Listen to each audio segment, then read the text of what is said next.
exactly what you want to see. Let's run this puppy in. Score a touchdown and tie this game. Life, run for your life, touchdown on one play. Worked on this in practice. Touchdown. It's up to Kayvon Benjamin. This is all you, buddy. Kayvon Benjamin for a touchdown. Oh, he toasted his man. Holmes toasted his man. Spin move. Oh! Oh!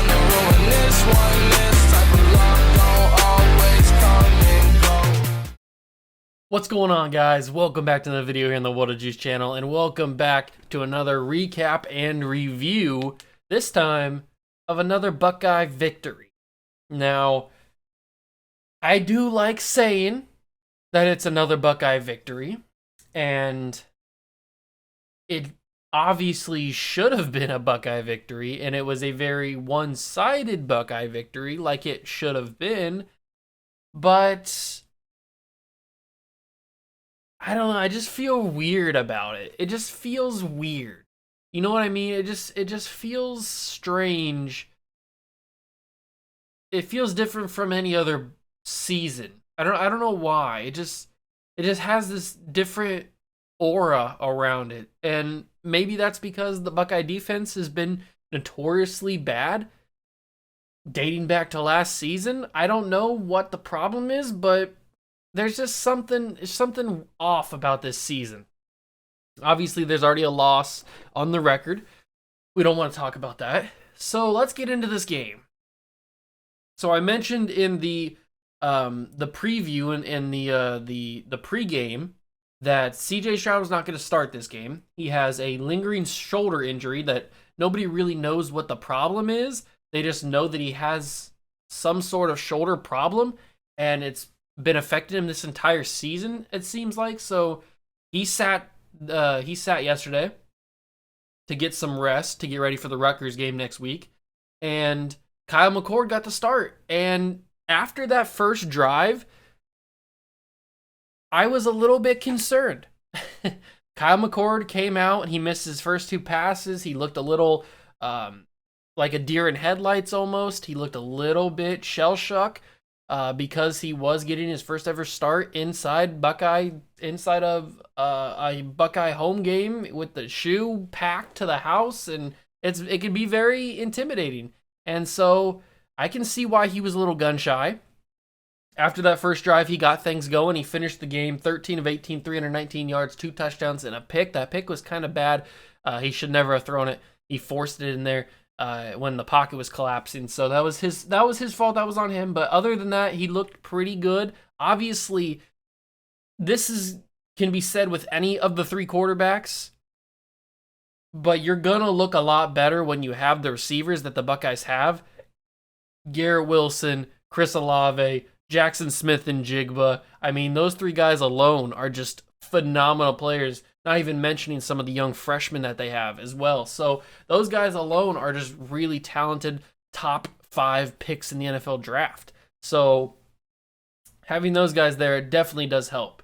So Mccord looked good. He played the first half, and then I think the first and second drive of the third quarter, and then he was done. I think the first drive of the third quarter is when he threw the pick, and then he came out for the next drive, and I think they scored a touchdown, and then he was done for Jack Miller. And Jack Miller looked good. There was limited action for Jack Miller because at that point he was really just in there to hand the ball off to Mayan Williams or Master Teague or whoever was in there, or Evan Pryor at the end. So you didn't get to see a whole lot of Jack Miller. From what we saw, he looked okay. 5 of 8, 66 yards. No touchdowns, no picks. He looked good, but it was in limited action against Akron's backups. So, I mean, how good could it have looked? Trevion Henderson, another great day. 8 carries, 93 yards, 2 touchdowns for Trevion. He is a stud. I'm glad that in a season where the offense seems to be a little bit non-existent at some points and the defense is very inconsistent, very flighty at some points, I'm glad there's one consistent powerhouse at running back, and that is Trevion Henderson. He is turning himself into one of the best running backs, if not the best running back in the entire country, and he really hasn't even done a lot. I mean, he is going up against Tulsa and Akron. I'll give you that. We have to definitely see it against better competition, but from the sample size that we've seen, Trevion Henderson looks like the real deal, man. He got 2 touchdowns. Master T got 2 touchdowns. Evan Pryor got one in garbage time. So the running back room is very, very good. I'm happy with the running. The running backs have really never been the problem. it's been CJ Stroud, and it's been this defense. And I'm not saying CJ Stroud's been the problem. He's just had a couple missed throws and some overthrow passes and stuff. So what can we take away from this game? I don't know if I mentioned it. The Buckeyes won 59-7. It wasn't a game. The Akron scored on their first possession, I think, and they took a lead 7-0. And then other than that, they never scored. They got to the red zone, I think, one more time, and then didn't do anything with it. So they go up 7-0, and I was worried because they scored the first touchdown of the game, and they went up the field pretty easily on that Buckeye defense, and I was a little bit concerned about that at that point. I was like, oh no, we are going to be in for a game, and I don't want to be in for a game because it's Akron. But then the Buckeye defense, they came out, they scored as well, and we started to get, actually, well, I think they went 3 and out, and then they scored after they stopped Akron. So the Buckeye defense scored 14 points in the first quarter, started to get things cooking. The second quarter started to get cooking even more. Kyle Mccord was starting to find his thing. He was starting to get open receivers with Smith and Jigba, Mecca Egbuka, Garrett Wilson, Chris Olave. All these guys started to get open. And the defense really, really played well. That's something that I haven't been able to say this season. I know they're playing Akron, but they really played well in adversity. Yes, there was some adversity because the Akron came out and they scored 7 points right off the bat. So the Buckeye defense was down to start that game, and they came back. They played really well. I think they picked off the quarterback for Akron twice. They had a pick 6 with Ronnie Hickman. So the defense played well. But again, I do realize it's against Akron. So what can you really take away from it? Not a whole lot. You can take away some things. The defensive line got a lot of sacks. Haskell Garrett, Zach Harrison, a bunch of freshmen were playing. Jack Sawyer. I forget the one. Hold on. I got to check out the one guy's name because I forget his name. Oh, it's not going to show me it. All right. I forget his. I think it starts with an M. He's like 91 on the defense. I cannot remember his name for some reason. I don't remember it. But he had a couple sacks in there as well. So this defensive line actually showed up, but I assume they would show up because you're playing Akron. So I would hope they showed up. The defense looked good. Like I said, you can't take that away from them, but you also can't take a whole lot of comfort because it's Akron. So we have to see how they play against better teams like a Michigan State who's playing really well. Michigan, I hate to say it, but they're playing really well. Iowa is playing really well, who could be a possible Big Ten championship team this year. Indiana, teams like that who are playing really, really well this season. How are they going to play against this Buckeye defense? Are they going to light it up like Oregon did and like Tulsa did? Or is it going to be more of this kind of thing? Maybe the Buckeye defense just needed this game to get the confidence built up that they are actually a good team, and then this will translate into more big-time wins for the Buckeye defense later on in the season. That's what I'm hoping for. Do I necessarily think that's going to happen? Probably not.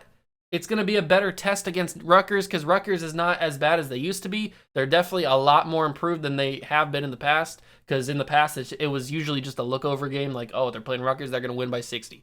Nowadays, Rutgers is not as bad, but they're still kind of bad, but they're not as bad as they have been in the past. So it could be more of a game. I don't think the Buckeyes will lose next week, but it still is going to be more of a game than previously thought of because Rutgers has improved. So All in all, the Buckeye defense looked good, but again, it's against Rutgers. Kyle Mccord looked pretty good. I don't think CJ Stroud's job is in any threat. I don't think he's going to lose the spot to McCord or to Jack Miller. I think CJ's got the spot. That is barring any bad performances later on in the season against a Rutgers or against an Indiana or against a Maryland team. Some teams that you should beat. Does CJ struggle? I don't know. We'll have to wait and see. That's all up in the air. But as of right now, CJ's job is not in any danger of being taken away. So CJ Stroud's the starting quarterback. I feel confident in that. I don't see a problem with that. Just hand the ball to Trevion Henderson and let him do his thing because he is a talented dude. He is a dog. He is a man. He was on demon time last night, and he was on demon time against Tulsa too. So all in all, good day. This team is just too stacked with 5-star talent to not be Akron and to not be good in general. So they're going to figure it out. They're going to get things going. It was a rough start to the season, but as we get deeper into the season, I have a feeling that the team's going to start picking it up. The machine's going to start rolling again. They're going to knock that rust off, and they're going to be ready to go. So I feel confident in this Buckeye team. I think they should be good to go. Oh, and I haven't even mentioned one of the most dramatic things that happened in the game. Kayvon Pope just quit on the team. I think it was like the second quarter or something, maybe even a third quarter. He was gonna like check into the game, and I think I forget who the player was that waved him away, and then he got upset. He got in an argument with Larry Johnson, the defensive line coach, and he threw his gloves into the stands, walked out of the field, and went back to the locker room, escorted by, I think it was C.J. Barnett, former Buckeye.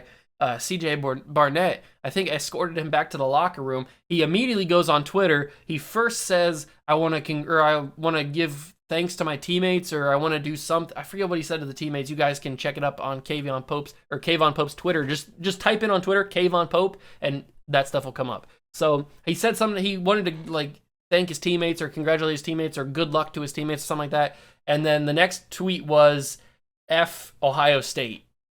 And obviously he said the word, but he said F Ohio State, and that tweet has since been deleted. It was deleted very quickly after it was posted, but obviously, in the world of Twitter, you can't really hide from Twitter. So it was screenshotted, it was passed around, everybody knows about it now. So let's just say Kayvon Pope is not going to be an Ohio State Buckeye for much longer. Either he's going to get kicked off the team, or he's going to just transfer in general on his own power. I don't know.